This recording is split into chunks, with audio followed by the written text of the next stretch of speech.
மல்லிகைப்பூ தலையில வைக்கிறதுக்கு வயசு தேவையில்ல. எல்லா வயசுலயும் பூ வைக்கலாம். நான் சின்னதுலேருந்தே வச்சிருக்கேன். இப்ப சின்ன பேர இப்ப ஒரு நம்ம நடக்கும்போதே அம்மா ஒரு 2 பூவ தலையில வச்சு நம்மளுக்கு அழகு பார்த்துருக்காங்க. வயசாகுற வரைக்கும் கூட வைப்பாங்க. இதுல என்ன வயசு? நேத்து ஒருத்தவங்க இந்த வயசுல எதுக்கு பூவுன்றாங்க? பூ வைக்க வயசு ஏதாவது இருக்கா? சொல்லுங்க. முதல்ல ஒருத்தவங்க அது கொண்டு போய் நல்லா அழகா இருக்கு அப்படின்னு சொல்லுவாங்க. இல்லையா உங்களுக்கு பிடிக்கல. எப்படி பராமரிச்சு உங்களுக்குள்ள பேசிட்டு விட்டுருங்க. அது ஒரு விஷயமா? அவ இருக்கா பாரு. இந்த வயசுல எவ்வளவு பூன்ற தலையில. ஆமா. நான்லாம் இவ்வளோண்டு தான் குடுத்தா நீங்க வைக்கவே மாட்டீங்க.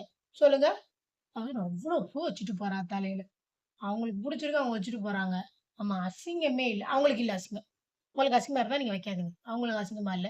அதனால வச்சுட்டு போறாங்க. 60 வயசு, 70 வயசுன்னு பூ வைக்கிறதுக்கு ஒண்ணும் ஒரு வயசு, இந்த வயசுல தான் வைக்கணும், கொள்ளணும்லாம் இல்ல. சரியா? அப்படியா மேக்கப் பண்றீங்க 60 வயசுல? அது மட்டும் உங்களுக்கு தான் தெரியலையா? 60 வயசுல பூ வச்சுட்டு போயிட்டாங்கன்னா, அத ஒரு மேட்டரா அதுக்கு ஒரு 4 பேரு. அவங்க அப்படித்தான், இந்த இவங்க அப்படித்தான்னு ஒரு கதையவே கூட்டிட்டாளுக.